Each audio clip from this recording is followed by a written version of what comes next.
আমি আছি সোশ্যাল ইসলামী ব্যাংক হসপিটালে, সাথে জেনারেল সেক্রেটারি মুসলিম ফাউন্ডেশন। আজকে বিশেষ একটা দিন আমাদের দেশের জন্য, আমাদের বাংলাদেশের মানুষের জন্য, আর আমাদের জন্য আজকে বিশেষ এই দিনটাকে সুন্দর করে তুলেছে আমাদের আকমল আলী স্যার। এবং আপনাদের জন্য হচ্ছে শুভকামনা এবং ধন্যবাদ যারা এখানে এসেছেন বা যারা আমাদের কথাগুলো শুনছেন। আসলে সকল খাবারই যা হালাল সবকিছু আমরা খাবো, তবে পরিমিত এবং হচ্ছে সেটা বুঝে খাবো। আমরা জন্ম থেকে মৃত্যু পর্যন্ত তো খাবারের উপরে নির্ভরশীল, আমাদের খেতেই হবে, তাই না?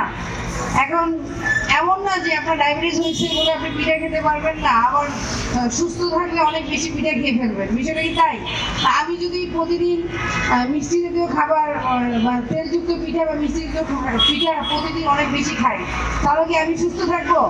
আমার ওজন বাড়বে বা আমার অন্য সমস্যাগুলো বাড়তে পারে। পিঠা খাবার যে নিয়মটা আছে সেটা হচ্ছে, আমরা যদি যে কোনো খাবারের ভালো দিকটা নিতে চাই তাহলে আমাদের সময়টাকে বুঝে খাওয়া, অর্থাৎ পিঠাটাকে এক্সট্রা খাবার হিসেবে না নিয়ে একটু নাস্তার মতো করে খাওয়া। আমরা যদি সকালের নাস্তার এই সময়টাতে, পিঠার সিজনটাতে রুটি টুটি ওই ধরনের খাবারগুলো না খেয়ে পিঠাটাকেই রাখি, যেদিন আমরা ঝাল পিঠা, তেল ছাড়া পিঠা বা মিষ্টি দিয়েও কোনো পিঠা যদি খাই, যদি একটু সকালের দিকে রাখি, যেই সময়টাতে আমাদের একটু কায়িক পরিশ্রম হয়, একটু হাঁটা হয়, বা যেই সময়টাতে আমরা বাড়ির কাজগুলি করছি, বা যেই সময়টাতে আমরা মাঠে কোনো কাজ করতে যাচ্ছি বা অফিসে হেঁটে যাচ্ছি, সেই সময়টাতে যদি আমরা এই ধরনের খাবারগুলি খাই তাহলে হয়তো শরীরের জন্য একটু কম ক্ষতি হয়। দ্বিতীয় কথা হচ্ছে যে, আমরা যখন আমাদের বাঙালিদের একটা অভ্যাস আছে, আমরা কোনো ফাস্টফুডও যদি খাই সেটা বাইরে মাগরিবের সময় পেট ভরে খেয়ে আবার বাসায় যেয়ে রাতের খাবারটাও খাই। এইটা না করে আমরা যদি একটু চেষ্টা করি যে বিকালবেলা নাস্তার সময় পিঠাটাকে না রেখে রাতের খাবার হিসেবে রাখা যায় কিনা।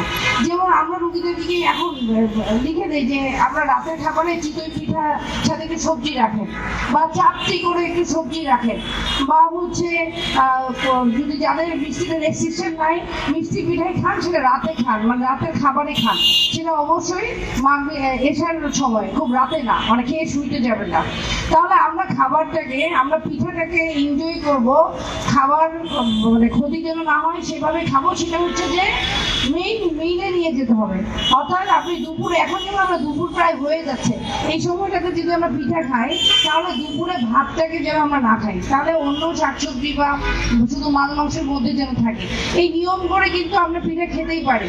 এবং এটা এখন কিন্তু বাচ্চাদেরও ওজন বেড়ে যাচ্ছে, তাই না? তো বাচ্চাদের ক্ষেত্রে আমরা কিন্তু সেম একটা করতে পারি যে, আমরা যেহেতু চাল, আটা, ময়দা এই জাতীয় জিনিসগুলো দিয়ে কিন্তু পিঠা বানাই, শীতকালে হোক বা সারা বছরই হোক, আমাদের পিঠার মেইন ইনগ্রিডিয়েন্টস হচ্ছে চাল, আটা, ময়দা। তার মানে এটা একটা কার্বোহাইড্রেট। আমরা ভাতের পরিবর্তে চাল, আটা, ময়দা যে কোনো খাবার যেখানে খেতে বলছি সেখানে আমরা চেষ্টা করব যে চাল, আটা, ময়দা তৈরি কোনো পিঠা খেতে, সাথে আমাদের অন্যান্য প্রোটিন বা মিনারেলসের জন্য শাকসবজি, ফলমূল সবই থাকবে। একটু নিয়ম করে খাওয়া, ঠিক আছে? এবং পরিমাণটা বোঝার জন্য আমাদের ডায়েটিশিয়ানের পরামর্শ না। এখন আপনি অসুস্থ হওয়ার পরে ডায়েটিশিয়ানের কাছে পরামর্শ নিয়ে, তার থেকে ভালো হচ্ছে যে সুস্থ থাকে একটা মানুষ তার খাদ্য তালিকা কিভাবে মেনটেন করবে, এই জিনিসটার জন্য একজন ডায়েটিশিয়ানের কাছে যাওয়া।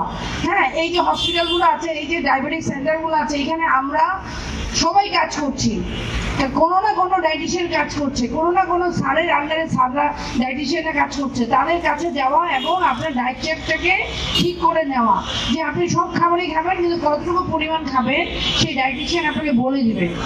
এবং এটা শুধু যে বড়দের ক্ষেত্রে তা না, এখন কিন্তু কৈশোরকালীন সময়ে পুষ্টির গুরুত্বটা অনেক বেশি, কারণ বাচ্চারা এখন বাইরে খাবার খাচ্ছে, জাঙ্ক ফুড খাচ্ছে।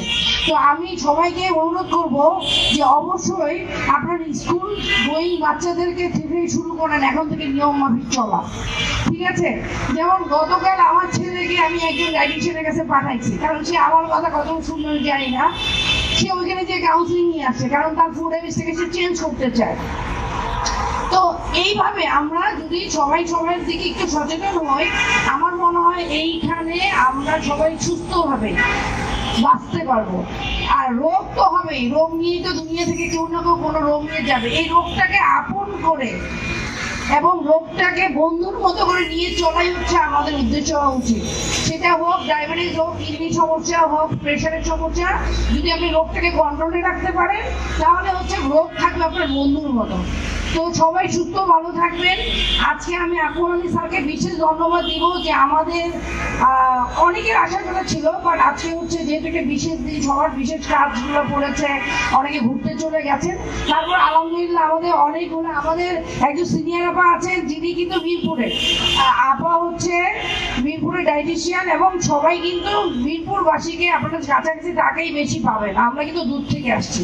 ফাতেমা আপা তো হচ্ছে মাও এমারখান শিশু হাসপাতালে ফাতেমা আপা যেমন আছে, ডনিনরা এখানে আছে, ওদেরকে বেশি কাছে পাবেন আপনারা। আর আমাদের এখান থেকে যারা আসছে তারা, আমরা এক একজন এক একটা হসপিটাল থেকে আসছি। আমার যে ভিডিও করতেছে সে বাচ্চাদের ডায়েটিশিয়ান নাইমা রুবি, সবাই মোটামুটি ডায়েটিশিয়ান, আমরা সবাই সবার কাছ থেকে পরামর্শ পাবো। আমি সবাইকে আবারও ধন্যবাদ জানিয়ে আমার বক্তৃতা শেষ করছি, এবং আমার যে ডায়েটিশিয়ান যারা বোনরা এসেছে সবাইকে ধন্যবাদ যে আমরা একত্রিত হয়ে আমাদের একটা ভালো সময় কাটাচ্ছি। আসসালামু আলাইকুম।